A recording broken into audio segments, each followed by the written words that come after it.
साध संगत जी, आज की साखी सतगुरु तेग बहादुर जी के समय की है।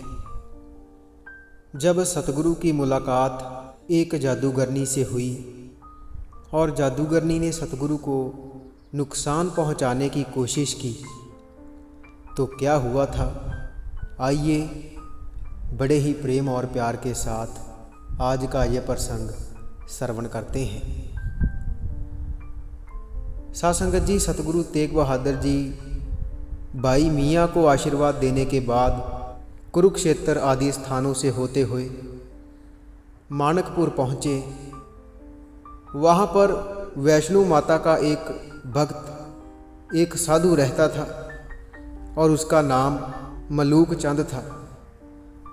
तो गांव के किसी एक व्यक्ति ने उसे जाकर बताया कि महात्मा जी, क्या आप जानते हैं कि गुरु नानक देव जी के 9वें स्वरूप श्री गुरु तेग बहादुर जी गांव में पधारे हैं। सभी उनके दर्शनों के लिए पहुंच रहे हैं। तो यह सुनकर वह साधु बोला कि यह तो बहुत बढ़िया बात है, मैं भी उनसे ज़रूर मिलूँगा। तो गुरु के दर्शन पर जाने से पहले उन्हें किसी ने कहा कि हे मलूक चंद, श्री गुरु तेग बहादुर जी अस्त्र और शस्त्रधारी हैं और आप इसके खिलाफ हैं। क्या आप फिर भी उनके दर्शन करने के लिए जाओगे? तो यह सुनकर मलूक चंद सोच में पड़ गया और सोचने लगा कि अब मैं क्या करूं। तो इस विचार में मलूक चंद की दर्शन करने की लालसा ठंडी पड़ गई और वह सोचने लगा कि मैं पूरी ज़िंदगी अहिंसा के मार्ग पर चला और अहिंसा ही मेरे लिए सबसे बड़ा धर्म है। और वह सोचने लगा कि मैं अपनी विचारधारा के खिलाफ जाकर क्यों उस व्यक्ति से मिलूं जिसके पास अस्त्र शस्त्र हैं। उसकी इसी सोच ने गुरु के दर्शन करने का निर्णय वापस ले लिया।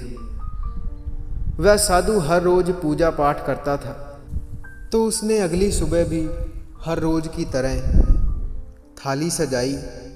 परंतु जैसे ही उसने अपने इष्ट देव को भोग लगाने के लिए कपड़ा हटाया, तो उस थाल में उसे मांस दिखाई दिया। तो मांस देखकर वह विचलित हो गया। तो वह हैरान हो गया कि पूजा की थाली में मांस कहाँ से आया। तो उसने तुरंत उसे फेंका और अपने इष्ट देव की पूजा करने के लिए फिर नई थाल सजाई। तो उसने फिर भोग लगाने के लिए कपड़ा हटाया, परंतु उसे फिर वह प्रसाद मांस ही दिखने लगा। तो साध संगत जी, मलूक चंद को कुछ भी समझ नहीं आ रहा था। तो वह दुखी होकर ध्यान में बैठ गया, ध्यान में लीन हो गया। तब उसे अपने इष्ट देव की आवाज़ आई कि मलूक, तेरी भक्ति संपूर्ण हुई है। क्या तू नहीं जानता कि सभी अवतारी पुरुष शस्त्रधारी थे? अपने न्याय हेतु दुष्टों का नाश करने के लिए ही वह शस्त्रों का उपयोग करते थे। यह सुनकर मलूक चंद ने क्षमा मांगी और गुरुदेव के दर्शन कर गुरुदेव का आशीर्वाद प्राप्त किया। इसके पश्चात गुरु तेग बहादुर जी मानव कल्याण के लिए प्रचार दौरा करने के लिए हरिद्वार पहुँचे और सतगुरु ने हरिद्वार के नज़दीक ही डेरा लगाया। साध संगत जी, जैसे ही लोगों को मालूम हुआ कि सतगुरु नानक देव जी के 9वें उत्तराधिकारी उनके नगर में आए हैं, तो उनके दर्शनों के लिए भीड़ उमड़ पड़ी। तो गुरु जी की ख्याति सुनकर एक सन्यासी गुरु जी से मिलने चला आया। वह गुरु जी से मिला और अपनी गाथा गुरु जी को सुनाते हुए बोला कि हे गुरुदेव, मैंने सुना है कि श्री गुरु नानक देव जी गृहस्थ जीवन में रहते हुए पूर्ण सत्य को पाने का मार्गदर्शन करते थे। बस मैं उसी ज्ञान की प्राप्ति के लिए भटक रहा हूँ। मैंने जप तप योग साधना सभी कुछ किया, परंतु मैं थक चुका हूँ। मैं कितनी बारी तो तीर्थ स्थानों पर गया, लेकिन मेरा जो मन है वह काबू नहीं आता। और वह कहने लगा कि मुझे ऐसा ज्ञान दें कि मेरा मन प्रभु चरणों में पूरी तरह से जुड़ जाए। तो गुरुदेव ने उसकी समस्या का समाधान करते हुए कहा कि उसके लिए जंगलों में भटकने की जरूरत नहीं है। प्रभु तो सर्वव्यापक है, कण कण में है। जैसे फूल में सुगंध है और शीशे में परछाई रहती है, उस भगवान को अपने हृदय में ही खोजें। उसके पश्चात श्री गुरु तेग बहादुर जी ने जो शब्द कहे वह श्री गुरु ग्रंथ साहिब में अंग 684 में दर्ज है। और उन शब्दों का अर्थ है कि हे भाई, परमात्मा को ढूंढने के लिए जंगलों में क्यों जाता है। माना कि माया के प्रभाव के कारण वह जीव से दूर है, परंतु असल में वह हर जीव के अंदर बसा है। हे भाई, जैसे फूल में सुगंध रहती है, सुगंध बसती है, जैसे शीशा देखने वाले का शीशे में अक्स बसता है, वैसे ही परमात्मा एक रस सबके अंदर बसता है। इसलिए उसे अपने अंदर ही तलाश करें। हे भाई, गुरु के आत्मिक जीवन का उपदेश ये बताता है कि अपने शरीर के अंदर और अपने शरीर के बाहर परमात्मा को बसता समझो।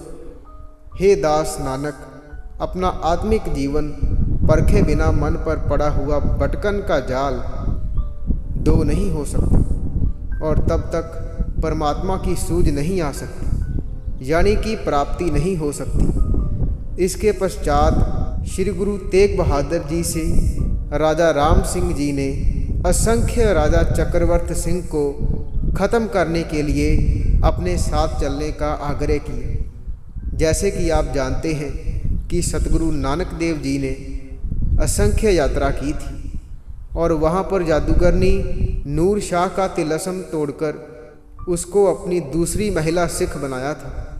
परंतु जिस समय सतगुरु तेग बहादुर जी वहाँ पर पहुँचे, उस समय भी वहाँ पर काला जादू और तंत्र मंत्र का बोलबाला था।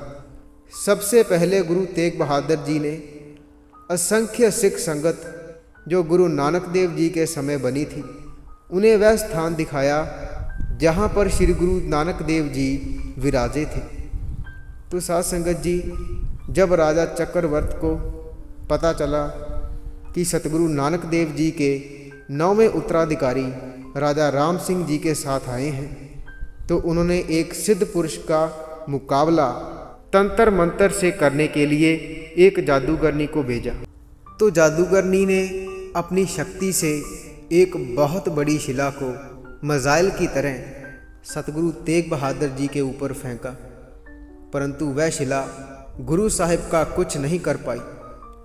तो उसके पश्चात उसने गुरु साहिब पर पीपल के पेड़ से वार किया, लेकिन गुरु साहिब ने वह पेड़ हवा में ही रोक दिया। तो जादूगरनी को गुरु साहिब के पहुँचे होने का एहसास हुआ और उसने अपने किए कर्मों की उनसे क्षमा मांगी। तो गुरु जी ने दोनों राज्यों को शांति के साथ समझौता करने के लिए कहा।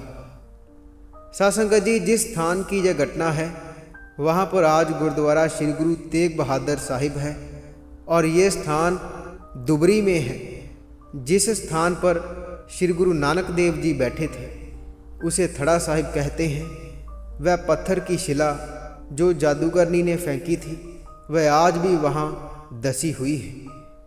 और जिस स्थान पर सतगुरु ने ध्यान किया था उस स्थान पर पेड़ लगा है जो जादूगरनी ने सतगुरु पर फेंका था। साध संगत जी, अब बहुत सारे लोग यह भी कहेंगे कि अगर गुरु साहिब में इतनी शक्ति थी तो उन्होंने मुगलों का अत्याचार हंसते हंसते क्यों सहा। तो साध संगत जी, हम चाहे किसी को संत कहें या अवतार, उनका इस धरती पर आना और जाना पहले से ही तय है और वह ये बात पहले से ही जानते होते हैं कि अब वह घड़ी आ गई है कि अब उन्होंने इस शरीर रूपी चोले को छोड़ना है। अगर ऐसा नहीं होता तो चाहे जीसस हो, चाहे श्री राम हो, चाहे मोहम्मद साहिब हो, चाहे श्री गुरु नानक देव जी हो, इनको कोई शक्ति नुकसान नहीं पहुंचा सकती थी। गुरु जी इसके पश्चात आगरा के लिए रवाना हो गए। तो वहाँ पर क्या हुआ, इसके बारे में जानने के लिए हमारे चैनल को सब्सक्राइब कर लीजिए और बेल आइकन पर भी ज़रूर प्रेस कीजिए, ताकि हम जैसे ही नई साखी अपलोड करेंगे उसकी नोटिफिकेशन आप तक पहुंच जाया करेगी। और अगर आप रूहानी साखियां पढ़ना पसंद करते हैं तो आप हमारी वेबसाइट www.santwachan.com पर जाकर पढ़ सकते हैं, जिसका लिंक वीडियो के डिस्क्रिप्शन में दिया हुआ है।